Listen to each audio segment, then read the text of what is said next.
I'm very happy to be here with you guys to do our coaching call today. I've had some questions in the last couple of days. A couple of people reached out and asked me, what is coaching? So while we're waiting on everyone, let me just explain that a little bit. It's similar to counseling.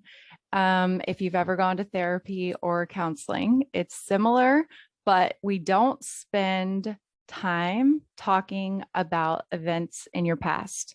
If there is a traumatic event or problem or experience in your past, I'm happy to listen and talk to you about it.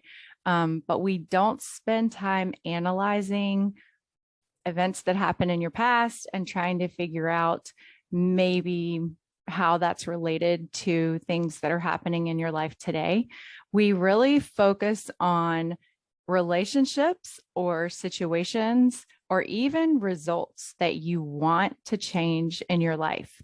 If you're working on a business goal or a relationship goal or situation, let's say your situation has changed. I help a lot of women who are recently divorced or divorcing, but I also work with people whose lives have changed for a lot of reasons. One of my clients is just recently an empty nester, and her husband is working and she's at home alone, and all of her children have left home, and she's having some adjustment problems and wanting help, finding contentment and happiness in her life now that she feels like a lot of the purpose she was living for was raising her children, and that has changed. So we're coaching on that. And it's awesome. I love coaching so much because we get to see results very quickly. I teach my clients the tools that I have to help them have more, a higher quality of life, and really help them understand boundaries, which is what we're talking about today, and basically take ownership and responsibility for their own happiness and well-being. And we talk a lot about, kind of where your responsibilities lie and what is left up to other people.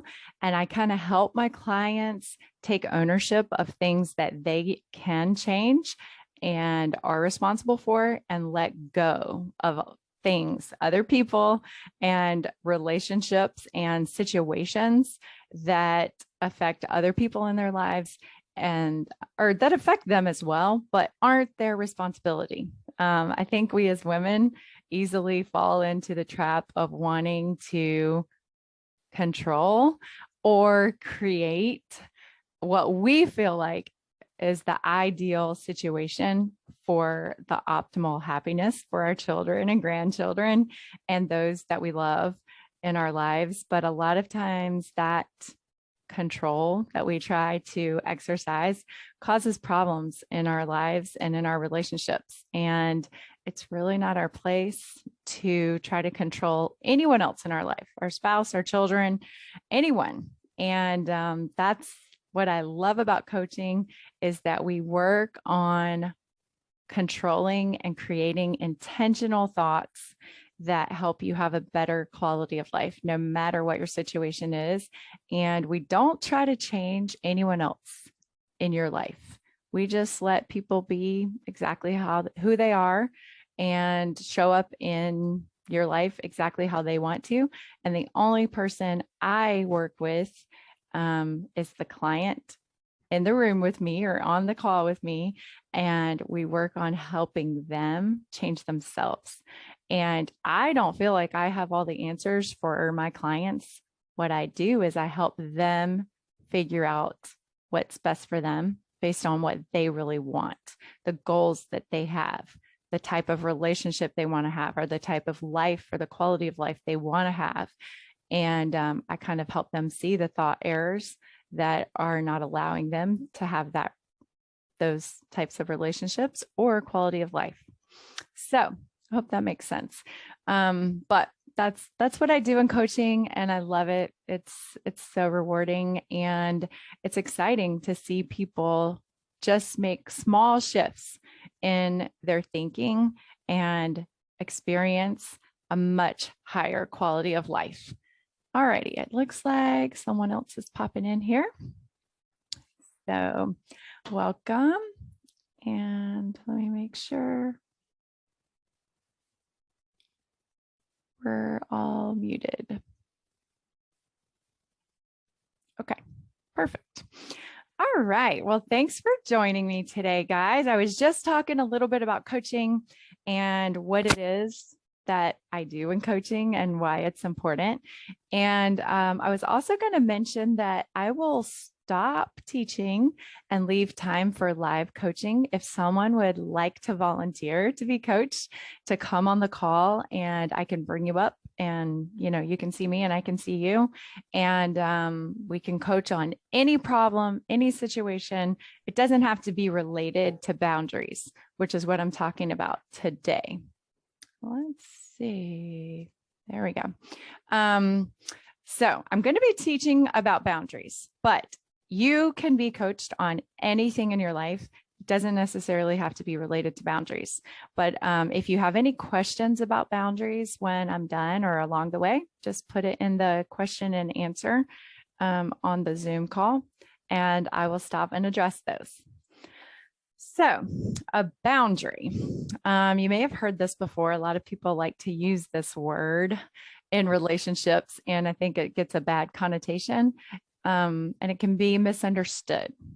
The way we use a boundary in coaching is that a boundary is something that you create for yourself, and we use it in coaching to change the results for your life.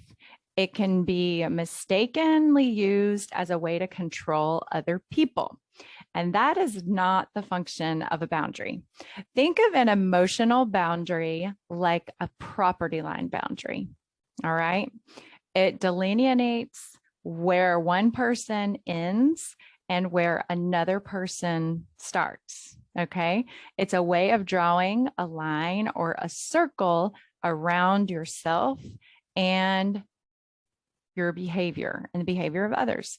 It may seem like boundaries would separate us from others, but in reality, it does the opposite. And I'll explain that as I get going here. So a boundary includes a request that you would make of someone else to change a certain behavior and a consequence of what you will do to self-protect if they violate that boundary again in the future. So because healthy boundaries promote self-responsibility and empowerment, they lead to closer relationships with people in our lives, not distance in your relationships. So by contrast, weak boundaries promote enmeshment and emotional childish behavior, which only distances us from people that we care about. So I'll explain a little bit more about that. Before we set a boundary, we need to be really clear to ourselves about what our personal boundaries are. And that way, you know how to enforce the boundary and when someone has crossed a boundary. Most people have a clear line around their home or their property, right? We all know where our property line is, and it makes it easy to know when someone has crossed over into your land or your yard, or crossed your personal boundaries. So, but with emotional boundaries, they're not clear. And if we don't decide beforehand what our emotional boundaries are, then it can be really difficult to figure that out. You will notice when you start feeling put out, you start feeling annoyed and frustrated because people in your life aren't doing what you would like them to do, and you're reluctant to maybe share with them what you want them to do because you want to preserve the relationship. You don't want to upset them or offend them by making it clear what you would like, but you start to build up resentment and anger, and you have all of these feelings. And so you, as much as we think we can hide how we really feel, we don't really do a good job with that. We're our brain and our people in general are just very perceptive. We're much more perceptive than maybe we realize. And even when you think, oh, I'm being nice, but I'm just not happy about this situation, but I'm not going to say anything. Well, it comes out in other ways. You may not say something to, let's say, your mother-in-law about a situation you're not happy with, but your actions and your attitude, the way you show up is different than if you weren't feeling resentful and angry about this boundary violation. So it comes out in other ways, and it definitely affects your relationship in other ways. Okay. Let me explain a little bit more about this. Once a boundary has been violated, then it's up to us to communicate to a person, whoever it is that's crossed that boundary, and very clearly state a consequence if they don't stop. So if someone comes into your backyard, they violated your boundary. And you can either lose control and rant and yell and scream at them, or you can calmly say, hey, if you don't leave, I'm going to call the police. By saying this, you're letting them know they have violated your boundary and what action you will take if they don't change their course, right?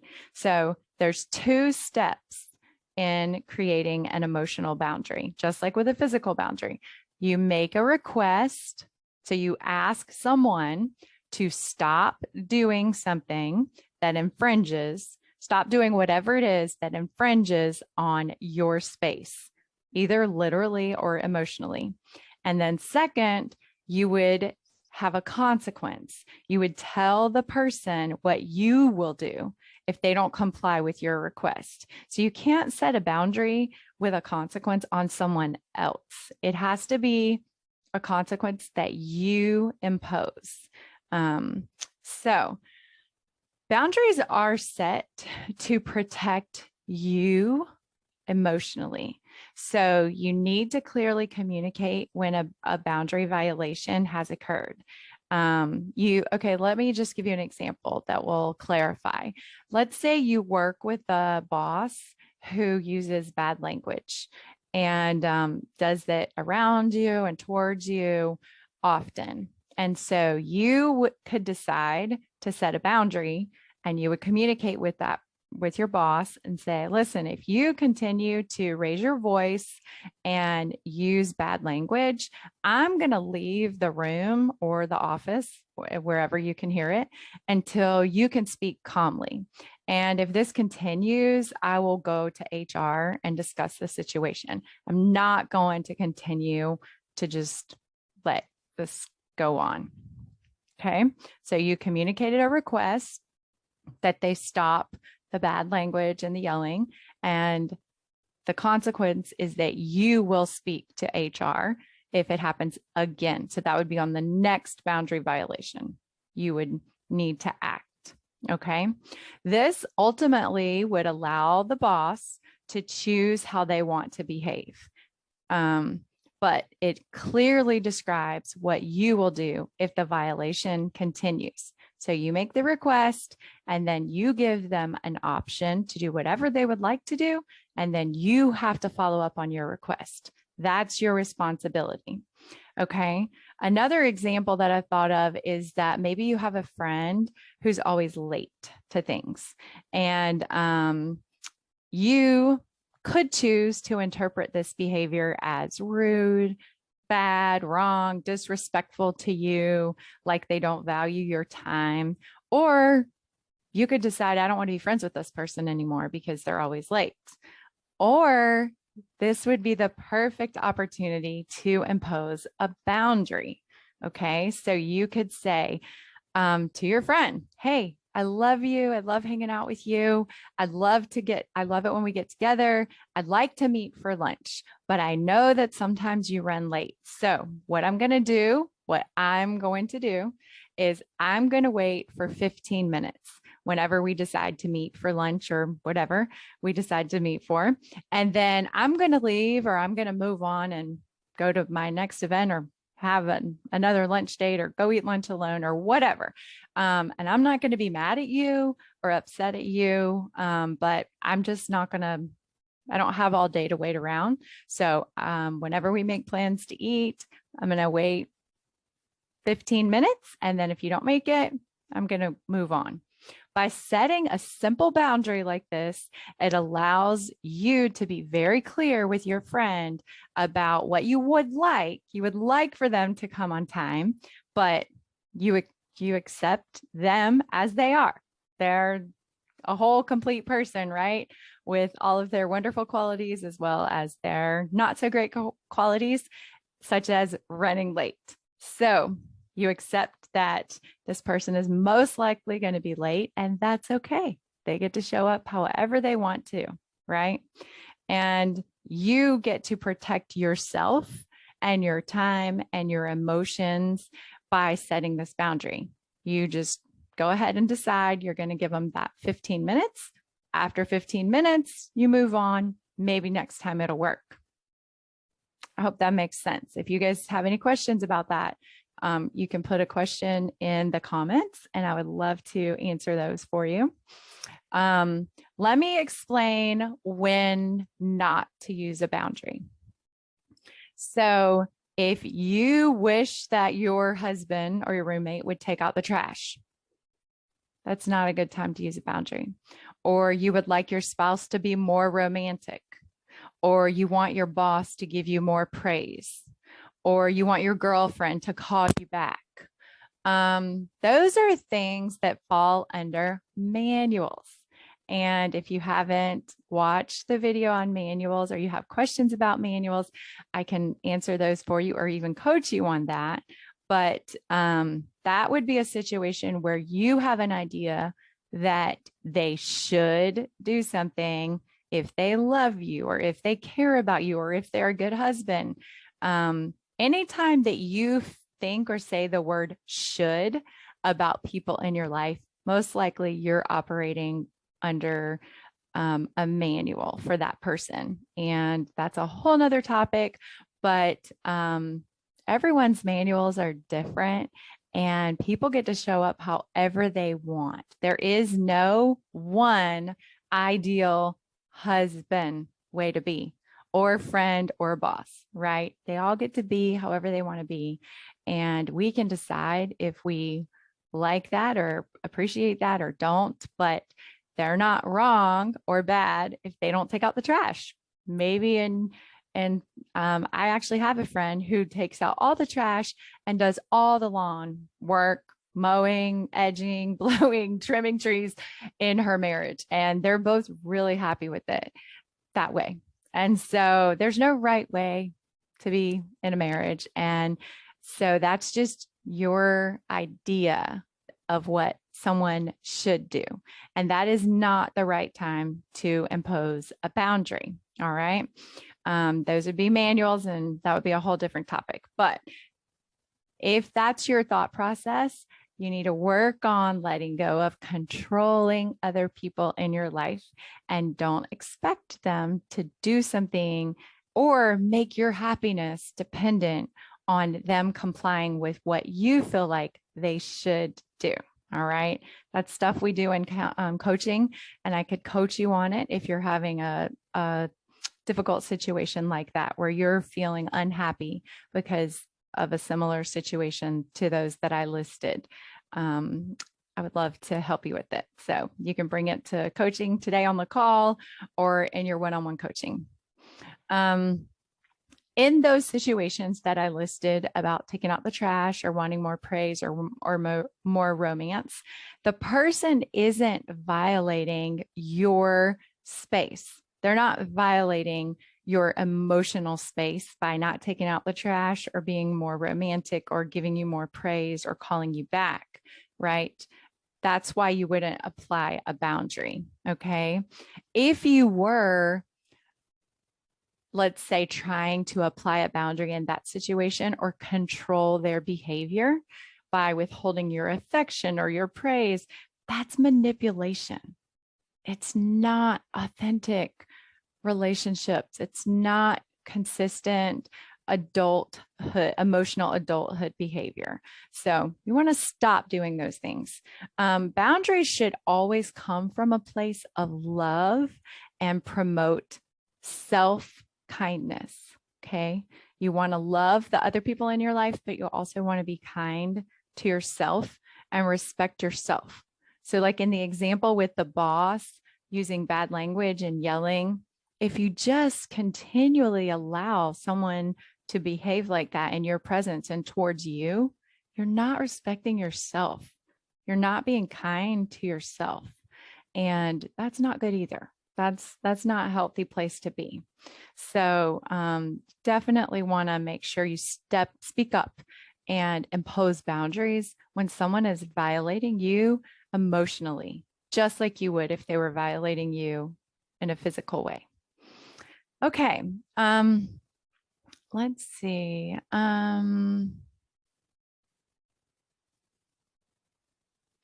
Okay, here's a question. Someone ask, how can I impose a boundary and not risk losing a relationship? Which is an excellent question. When we don't set boundaries, like I mentioned in the beginning, we end up feeling resentful and angry and maybe hostile in the situation with the person that we need a boundary with. So we don't get to show up and just have love for that person in our life when we let them overstep the emotional boundary with us. So that's why setting a boundary really is the kindest, most loving thing to do. Because then when they respect your space emotionally and their time with you, then you get to show up and just have love and mutual respect and appreciation and understanding with people in your life.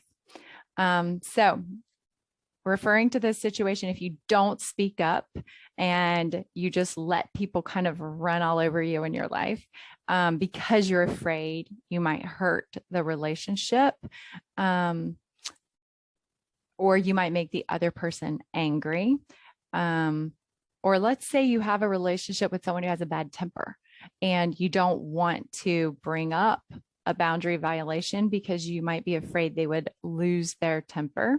So you're definitely still not going to have a healthy relationship. It's going to prevent true intimacy in that relationship because you are feeling violated emotionally because of your fear of their temper.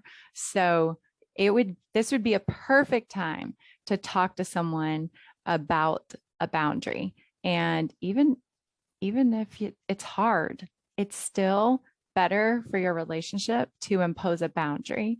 And it's really the work of being truly intimate with people that you care about in your life and honoring yourself and what is true and authentic for you. It's scary and it's definitely taking a risk because you're not sure how they're going to respond, but to honor yourself and to really be truly intimate and share how you truly feel. It's better for the relationship in the long run to set a boundary. Then you can just leave it up to the people in your life to interpret that boundary however they choose. You have to protect yourself, and it will be worth it in the end if they really care about you and want to do the work of, keeping the relationship going. Then they'll respect your boundary. There was an example that I was going to talk about. I have a client who's struggling with her mother-in-law. So her name is Susan, and the mother-in-law likes to come by the house unannounced to see her grandkids, and often without knocking or calling. And to Susan, this was a boundary violation because she allowed it to go on. So the mother-in-law thought it was fine. Because Susan never said anything. She thought it was fine. But she noticed that she started building up resentment and feelings of anger and hostility towards her mother-in-law every time that happened. And so after getting coaching, she decided that out of love and self-respect to set a boundary. So she said to her mother-in-law, "We love spending time with you. I'm so glad you want to spend time with us and the children, but we really need you to give us a call and let us know before you come by. And we can let you know whether it's going to be a good time or not. And if you don't call first, the door may be locked, or we may not be here, or we may be in the middle of something else and unable to spend time with you." So she made the request, please call first and make sure it's an agreed upon time. And if you don't, we may not be here or the door may be locked. That was the consequence. So request and consequence. So she, followed up and said, calling ahead will be much better because we want to make sure that we're home and that it's a good time for all of us whenever we do get together. And it made the boundary very clear and the clear consequence for what Susan would do if the boundary wasn't respected. So obviously that's kind of it can seem harsh to lock the door and not open the door when the mother-in-law comes for a visit. And she was definitely worried about how her mother-in-law would react to that. But if she didn't follow through on her request and her consequence, she would send the message that there really isn't a boundary. And the more that it happened, because it happened for a long time before she decided to say something, she just grew more and more angry, resentful, and she really felt like she didn't even want to have a relationship with the mother-in-law anymore at all because of this boundary violation. I hope that makes sense, that out of love, you set the boundary so that you can have a better relationship when both people can respect the boundary. Obviously, the mother-in-law still had a choice to respect the boundary or not, but Susan decided to enforce the consequence either way. And she said it was a little bit difficult in the beginning, that the mother-in-law was offended at first, and then a couple of times even came by and they weren't there. And so now, many, many, many months later, they have a better relationship. And when she comes, Susan's really happy to see her mother-in-law, and they have a better experience because it's arranged. And no, she doesn't feel put out or taken advantage of in any way. And the mother-in-law is respecting her request. So it actually did improve their relationship and on both sides. And now she doesn't have bad feelings towards her mother-in-law. She only gets to have kindness and love and appreciation for all the things that the mother-in-law wants to do for her and her children. So it ultimately worked out for the best. And I feel like when we impose boundaries in our lives, that's what happens. When we enforce them, we make a request and then we choose a consequence and we act on that consequence. We can't try to control other people with our boundaries. It's just for us. So there's a book by Henry Cloud called Boundaries, and he teaches that we must love and honor ourselves enough to tell the people in our lives the truth and set proper boundaries. Honestly, it's a more honest, respectable thing to do, to tell the truth to the people that you love. And it's really not just for the sake of the other person, because a lot of times other people aren't even aware that they violated your boundary. They are not aware because you didn't tell them. So it's really the best thing that you can do. Looks like we've got some people coming in and out. I guess maybe someone got dropped from the call and came back in. I don't know, but I'm going to have to wrap things up here because I have another call. Oh. There we go. Okay. Well, I hope that makes sense to you guys. I would love to talk more or coach anyone on boundaries. If anyone is interested in being coached on boundaries or anything else in your life, I think you really get the big picture of coaching when you see it done live, even if it's not you, when you see someone else be coached live. So maybe I'll try to work that out for next week. Because a lot of times when you're the one listening and you're the one you're not being coached, it's really easy for you to see the thought errors that they're having. And we can all learn from watching other people be coached, because it's usually easier to see it in other people before we see it in ourselves. But we all have thought errors. I get coached all the time. The best coaches get coached and practice, because we all have these unintentional thoughts that cause problems in our lives that we don't want. And the key is letting someone else help you figure out where those thought errors are happening and then correcting them as we find them. But it takes work constantly to keep practicing and keep changing those results that we want in our lives. And that's what I love about it. And I'm happy to share this with you guys and happy to teach you a little bit about boundaries. I think we will probably talk more about this next week, and I will try to line up some coaching on the call, because I have a lot more information that I want to share on boundaries. And I feel like we're just getting to the tip of the iceberg. But thank you so much for joining. And please send me your comments and questions about anything that you heard today. Love to hear your thoughts about it. And I hope you have a great week. And I hope I'll see you soon in your one-on-one coaching appointments. We'll talk to you later. Bye.